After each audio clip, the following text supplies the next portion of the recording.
Hi, are you struggling with ABRSM scales? Whether it's your finger fumbling or forgetting key signatures, we've all been there. But stick with me, and by the end of this video, you'll master your scales with confidence. Let's make them effortless. Let's go. If you're preparing for ABRSM exam, you probably know how important it is to master your scales and arpeggios. But did you know that approaching exam tactically can make a massive difference in your final mark? The exam consists of 4 elements: scales and arpeggios, pieces, sight reading test, and oral test. But here's the thing, no one is perfect at all of them. That's why tactical preparation matters. Sight reading and oral test have to be practiced, of course, but they're much harder to predict because you won't know what you'll get on the day. But scales, arpeggios, and pieces are completely within your control. Since you have plenty of time to practice and prepare them, you can maximize your score in these areas.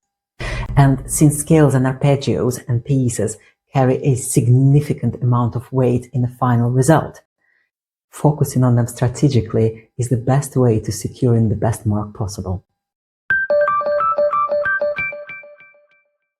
Before we dive into the ultimate ABRSM scale workout, make sure that you have absolutely everything you need to get the most out of the session. You'll need your instrument, whether piano or keyboard, doesn't matter. You'll need your ABRSM scale and arpeggio book for your grade, and basic music theory knowledge. You should already understand how to read key signatures and fingering. With these tools ready, you're all set to push your limits and to get your scales to the next level. Step 1. Break it down. Start by practicing an octave at a time instead of trying to tackle the entire scale immediately. This will make it easier to focus on finger placement and accuracy without feeling overwhelmed. Step 2. Start slow and with strong fingers. Play at a moderate speed using strong and controlled finger movement. A strong and clear sound is the key here. At the time of recording this video, ABRSM does not require any dynamics in scales and arpeggios, so focus on clean, even, and well-projected tone.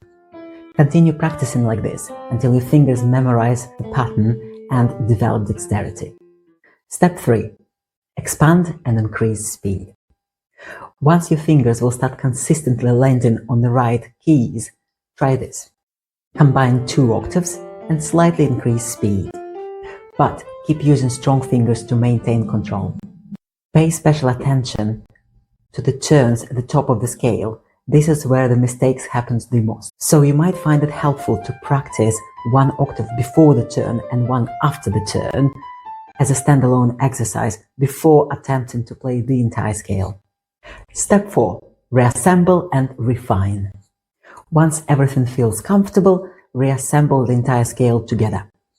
Gradually increase the tempo while keeping your finger attack strong and controlled. But consistency here is the key. The goal is fluid and even playing at exam speed. Let's explore some pro tips for practicing scales effectively. Once you mastered step 4, you can use these game-changing techniques to take your scale practicing to the next level. Try loop practice. Start at the bottom of the keyboard and add 1 octave at a time, always returning to the lowest key of your scale. If you make a mistake, restart this exercise from the very beginning. This method will help you to build endurance and consistency while also reinforcing muscle memory. Never practice scales and arpeggios without metronome. This is your best tool for precision. Use your metronome so that 1 tick equals 1 note. This will keep your timing locked in. Also, practicing with this ratio helps to maintain focus and prevents rushing or uneven tone. Use your voice to refine finger attack. Now, this one might feel very weird at the beginning, but I strongly recommend to use it because it's one of the most effective techniques to master your scales and arpeggios. Say T for every key you press.